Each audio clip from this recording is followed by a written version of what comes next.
राजस्थान के इतिहास के पन्नों में अनेकों प्रेम कथाओं का वर्णन मिलता है, लेकिन आज मैं आपको महेंद्र और मूमल की वो सच्ची कहानी सुनाने जा रहा हूँ जिस कहानी को सुनकर आप कभी भूल नहीं पाओगे। ये कहानी राजस्थान की ही नहीं बल्कि पूरे भारत में वर्णित प्रेम कहानियों में से सबसे प्रसिद्ध प्रेम कहानी है। यह कहानी सच्चाई पर आधारित है। इस कहानी को लिखते हुए इतिहासकारों के भी रोंगटे खड़े हो गए थे। दोस्तों, इस सच्ची घटना को जानने के लिए मेरे साथ इस वीडियो के अंत तक बने रहें। इस कहानी की शुरुआत होती है राजस्थान के पश्चिमी क्षेत्र में बसे क्षेत्र अमरकोट से, जो वर्तमान में पाकिस्तान में है। उस वक्त यहाँ का शासक राजकुमार महेंद्र था, जो बड़ा ही प्रतापी और पराक्रमी राजा था। साथ ही वह बेहद ही खूबसूरत और ऊंची लंबी कदकाठी का था, जिसके चेहरे पर सुंदरता का एक अलग ही तेज था। शायद इसी सुंदरता ने इस कहानी को जन्म दिया, जो कहानी इतनी दुखदाई थी कि इसके बारे में लिखते समय इतिहासकारों की भी रूहें कांप उठी। गुजरात का हमीर जडेजा अपनी ससुराल अमरकोट सिंध आया हुआ था। उसका विवाह अमरकोट के राणा विसलदे सोढ़ा की पुत्री से हुआ था। राणा विसलदे का पुत्र महेंद्रा एवं हमीर हम उम्र थे, इसलिए दोनों में खूब जमती थी। साथ खेलना, साथ खाना, साथ पीना और साथ में शिकार और मौज मस्ती करना। एक दिन दोनों शिकार करते समय एक हिरन का पीछा करते हुए दूर लोद्रवा राज्य की काक नदी के पास आ पहुँचे। उनका शिकार हिरन अपनी जान बचाने के लिए काक नदी में कूद गया। दोनों ने यह सोचकर कि बेचारे हिरन ने जल में शरण ली है, अब उसे क्या मारना। शिकार को छोड़ दोनों जैसे इधर उधर नज़र दौड़ाई तो नदी के उस पार उन्हें एक सुंदर बगीचा दिखा। उस बगीचे में एक दुमंजली झरोकेदार मेड़ी दिखाई दी। इस सुनसान स्थान में इतना सुहावना स्थान देखकर दोनों की तबीयत जैसे मानो प्रसन्न हो गई। अपने घोड़े नदी में उतारकर दोनों ने नदी पार कर बगीचे में प्रवेश किया। इस वीरानी जगह में इतना सुंदर बाग देखकर दोनों आश्चर्यचकित थे कि अपने पड़ोस में ऐसा नखलिस्तान, क्योंकि अभी तक तो ऐसे नकलिस्तानों के बारे में सौदागरों से ही अक्सर चर्चाएं सुनी थी। उनकी आवाज़ें सुन मेड़ी पर बैठी मूमल ने झरोके से नीचे झाँक कर देखा तो उसे गर्दन पर लटके लंबे काले बाल, बाहों तनी लंबी चौड़ी मूछें, चौड़ी छाती और मसाल भुजाओं वाले दो खूबसूरत नौजवान अपना पसीना सुखाते हुए दिखाई दिए। मूमल ने तुरंत अपनी दासी को बुलाकर कहा, नीचे जा, नौकरों से कहे इन सरदारों के घोड़े पकड़े और इनके रहने खाने का इंतजाम करे। दोनों किसी अच्छे राजपूत घर के लगते हैं, शायद रास्ता भूल गए हैं, इनकी अच्छी खातिरदारी की जाए। मूमल के आदेश से नौकरों ने दोनों के आराम की व्यवस्था की, उन्हें भोजन करवाया। तभी मूमल की एक सहेली ने आकर दोनों का परिचय पूछा। हमीर ने अपना नाम व महेंद्रा का परिचय दिया और पूछा कि तुम किसकी सहेली हो, ये सुंदर बाग एवं झरोकेदार मेड़ी किसकी हैं और हम किस सुलक्षणी के मेहमान हैं। मूमल की सहेली कहने लगी, क्या आपने मूमल का नाम नहीं सुना, उसकी चर्चाएं नहीं सुनी।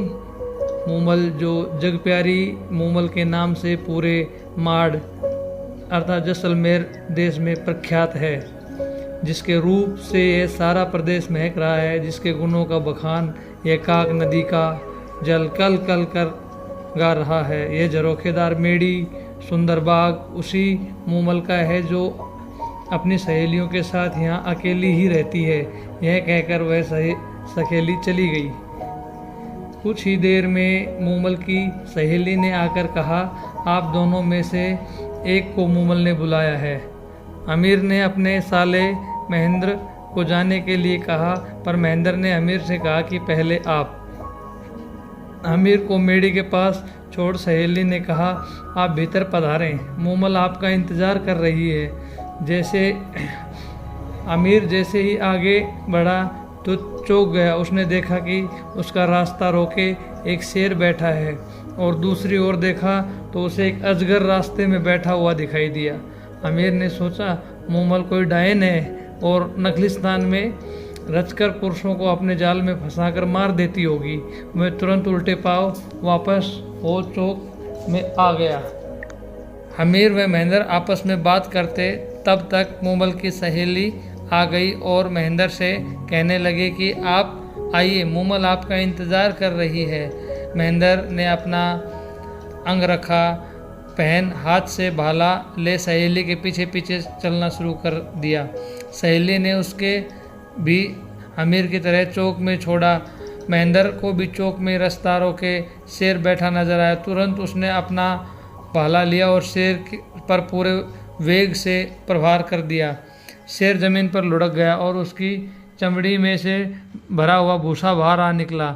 महेंद्र यह देखकर मन ही मन मुस्कुराया कि मूमल उसकी परीक्षा ले रही है। तभी उसे आगे अजगर बैठा दिखाई दिया। महेंद्र ने भूसे से भरे हुए अजगर को भी अपनी तलवार के प्रहार से टुकड़े टुकड़े कर दिए। अगले चौक में महेंद्र को पानी भरा नजर आया। महेंद्र ने पानी की गहराई नापने हेतु जैसे ही पानी में भाला डाला तो ठक की आवाज़ आई। महेंद्र समझ गया कि जिसे वह पानी समझ रहा था वह कांच का फर्श है। कांच का फर्श पार कर सीढ़ियाँ चढ़कर महेंद्र मूमल की मेड़ी में प्रवेश किया।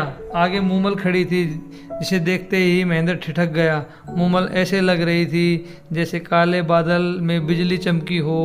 एड़ी तक लंबे काले बालों में जैसे काली नागिन सर से जमीन पर लेट रही हो। चंपे की डाल जैसी कलैयाँ, बड़ी बड़ी सुंदर आंखें, ऐसा लग रहा जैसे मद भरे प्याले हो। तपे हुए कुंदन जैसा बदन का रंग, वृक्ष जैसे किसी सांचे में ढल गए हों। पेट जैसे पीतल का पत्ता, अंग अंग जैसे उफन रहा हो। मूमल का यह रूप देखकर महेंद्र के मुंह से अनायास ही निकल पड़ा, एक किसी मंदिर में ऐसी मूर्ति होगी और ने किसी राजा के पास रणवास में ऐसा रूप होगा। महेंद्र तो मूमल को ठगा सा देखता ही रह गया। उसकी नज़रें मूमल के चेहरे को टकाटक एक टक देखते जा रही थी। दूसरी ओर मूमल मन ही मन कह रही थी, क्या तेज है इस नौजवान के चेहरे पर, और नैन तो नैन क्या खंजर हैं। दोनों की नज़रें आपस में ऐसे घड़ी के हटने का नाम नहीं ले रही थी। आखिर मूमल ने नज़रें नीचे कर महेंद्र का स्वागत किया। दोनों ने खूब बातें की। बातों बातों में दोनों एक दूसरे को कब अपना दिल दे बैठे पता ही नहीं चला। अब रात खत्म हो गई और सुबह का सूरज निकल आया। उधर अमीर को महेंद्र के साथ कोई अनहोनी ना हो जाए, यह सोचकर नींद ही नहीं आई। सुबह होते ही उसने नाई के हाथ संदेशा भिजवाया और महेंद्र को बुलाया और चलने के लिए कहा। महेंद्र को मूमल का साथ छोड़कर वापस जाने का मन तो नहीं कर रहा था, बट उसने मूमल को यह कहकर कि मैं फिर आऊँगा, मूमल बार बार आकर तुमसे मिलूँगा। दोनों वहाँ से चल दिए। अमीर गुजरात अपने वतन रवाना हुआ। महेंद्र अपने राज्य अमरकोट वापस आ गया। मूमल से वापस आकर मिलने का वायदा कर महेंद्र अमरकोट के लिए रवाना तो हो गया दोस्तों, पर पूरे रास्ते उसे मूमल के अलावा कुछ और दिखाई नहीं दे रहा था। महेंद्र अमरकोट पहुंच वहां अपना उस दिन तो जैसे तैसे काटा। शाम होते ही उसे मूमल ही मूमल नज़र आने लगी।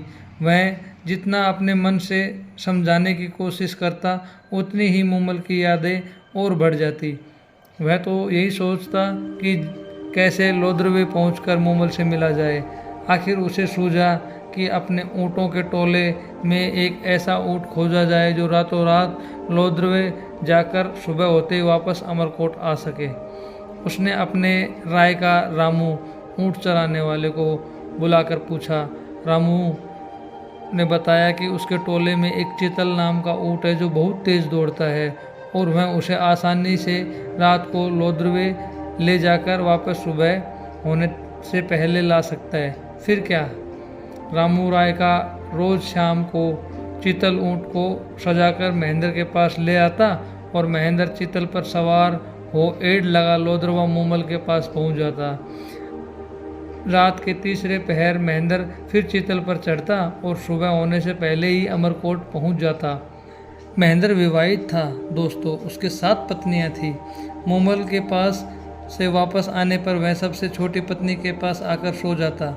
इस तरह कई 7-8 महीनों तक उसकी यह दिनचर्या चलती रही। इन महीनों में वह बाकी पत्नियों को बिल्कुल भी समय नहीं दे पाया, जिसके कारण वो सभी पत्नियां सबसे छोटे वाली बहू से ईर्ष्या करने लगी और द्वेष भाव रखने लगी। एक दिन जाकर इस बात पर उन्होंने अपनी सास से शिकायत कर दी।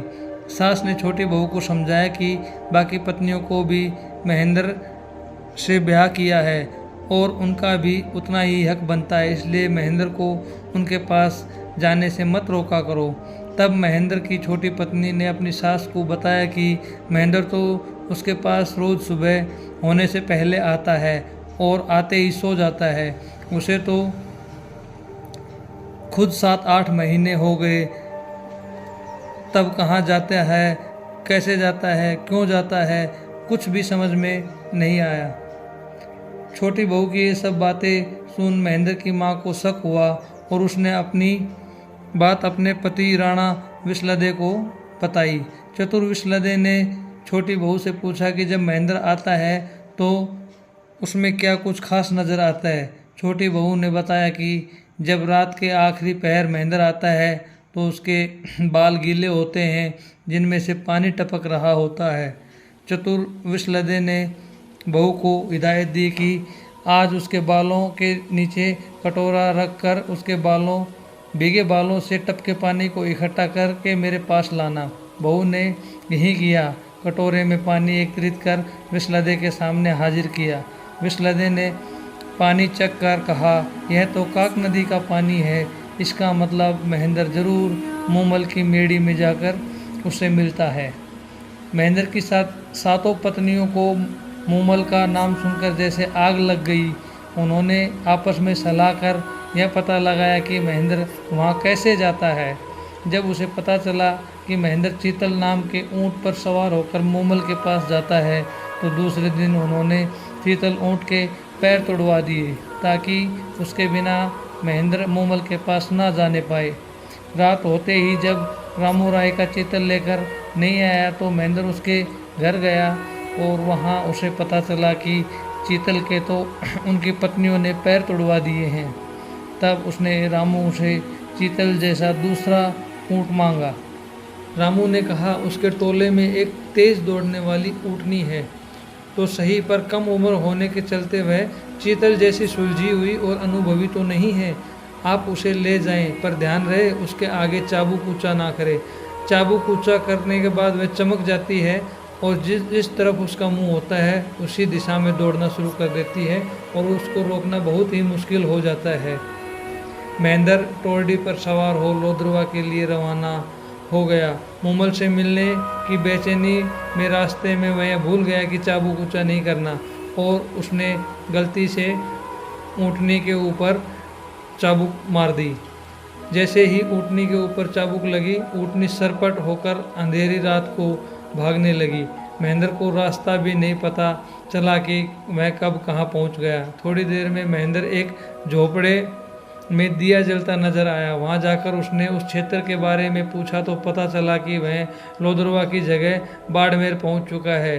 रास्ता पूछकर जब महेंद्र लोद्रवा पहुँचा तब तक रात का तीसरा पहर बीत चुका था। मूमल उसका इंतजार करके सो चुकी थी। उसकी मेड़ी पर दिया जल रहा था। उस दिन मूमल की बहन सुमल भी मेड़ी में आई थी। दोनों बहनें बातें करते करते आंख लग गई। सहेलियों के साथ दोनों बहनों ने देर रात तक खेल खेले और सुमल ने खेल में पुरुषों के कपड़े पहनकर पुरुष का अभिनय किया था और वह बातें करते करते पुरुष के कपड़ों में ही मूमल के पलंग पे मूमल के साथ सो गई। दोस्तों, महेंद्र मूमल की मेड़ी में पहुंचा। सीढ़ियाँ चढ़कर जैसे ही मूमल के कक्ष में घुसा और उसने देखा कि मूमल तो किसी पुरुष के साथ सो रही है। यह दृश्य देखते ही महेंद्र को लगा जैसे उसके हाथ में हजारों बिच्छुओं ने काट लिया हो। दोस्तों, उसके हाथ में पड़ा चाबुक वहीं गिर पड़ा।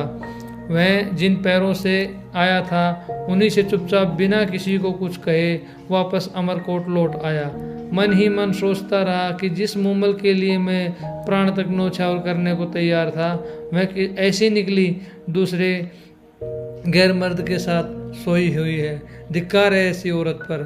सुबह आंख खुलते ही मूमल की नज़र जैसे ही महेंद्र के हाथ से छूटे चाबुक पर पड़ी, वह समझ गई कि महेंद्र आया जरूर था, शायद किसी बात से नाराज होकर चला गया। उसके दिमाग में ऐसी कल्पनाएं आती रही। कई दिनों तक मूमल महेंद्र का इंतजार करती रही कि वो आएगा, कब आएगा, सारी गलतफहमियां दूर हो जाएंगी, पर महेंद्र आया ही नहीं। मूमल उसके वियोग में फीकी पड़ गई। उसने श्रृंगार करना छोड़ दिया, यहाँ तक कि खाना पीना भी छोड़ दिया। उसकी कंचन जैसी काया काली पड़ने लगी। उसने महेंद्र को कई चिट्ठियाँ लिखी, पर महेंद्र की पत्नियों ने वह चिट्ठियाँ महेंद्र तक पहुँचने ही नहीं दी। दोस्तों, आखिर मूमल ने एक ढोली गायिका को बुलाया और महेंद्र के पास भेजा, पर उसे भी महेंद्र ने मिलने से इनकार कर दिया। अब वह किसी तरह महेंद्र के महल के पास पहुंचने में कामयाब तो हो गई। रात को पड़ते ही उस ढोली ने मांड में राग बजाना शुरू कर दिया। ढोली के द्वारा गाया गया मांड सुनकर महेंद्र का दिल नहीं पसीजा और उसने ढोली को कहला भेजा कि मूमल से कह देना, न तो मैं रूप का लोभी हूँ, न ही काम वासना का कीड़ा हूँ। मैंने अपनी आँखों से उस रात उस चरित्र को देख लिया जिसके साथ उसकी घनिष्ठता है, वह उसी के साथ रहे। मेरा अब उससे कोई संबंध नहीं है। दोस्तों, ढोली द्वारा सारी बात सुनकर मूमल के पैरों तले की ज़मीन खिसक गई। अब उसे समझ आया कि महेंद्र उसके पास क्यों नहीं आया। मूमल ने तो सपने में भी नहीं सोचा था कि उसके ऐसा कलंक माथे लगेगा। उसने तुरंत अमरकोट जाने के लिए एक रथ तैयार करवाया ताकि अमरकोट जाकर महेंद्र से मिल सके और उसका सारा वहम दूर किया जा सके कि वह कलंकनी नहीं है और उसके सिवाय उसका कोई नहीं है।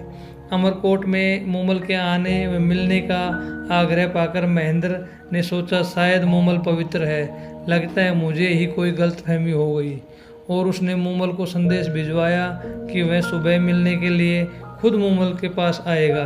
मूमल को इस संदेश से एक आशा बंधी और वह खुशी के मारे प्रसन्न हो गई। रात को महेंद्र ने सोचा कि देखें मूमल मुझसे कितना प्यार करती है। सुबह उसने अपने नौकर से सिखाकर मूमल के डेरे में भेजा। नौकर रोता पीटता मूमल के डेरे में पहुंचा और कहने लगा कि महेंद्र को तो रात ने ही काले नाग ने डस लिया जिससे उसकी मृत्यु हो गई। नौकर के मुंह से इतना सुनते ही मूमल पछाड़ खाकर धरती में गिर पड़ी और पड़ते ही महेंद्र के वियोग में उसके प्राण पखेरु उड़ गए। नौकर ने जब आकर महेंद्र से कहा कि आपकी मृत्यु का समाचार सुनकर मूमल ने अपने प्राण त्याग दिए, तो महेंद्र को बहुत पछतावा हुआ और उसने सोचा कि इन सभी का मैं ही कारण हूँ, और उसने भी मृत्यु को अपने गले लगा लिया। दोस्तों, इस प्रकार इस प्रेम कथा का बहुत ही दर्दनाक और दुखद अंत हुआ। दोस्तों, अगर आप ऐसी ही और वीडियो सुनना चाहते हैं तो हमारे चैनल को लाइक और सब्सक्राइब करें। धन्यवाद दोस्तों।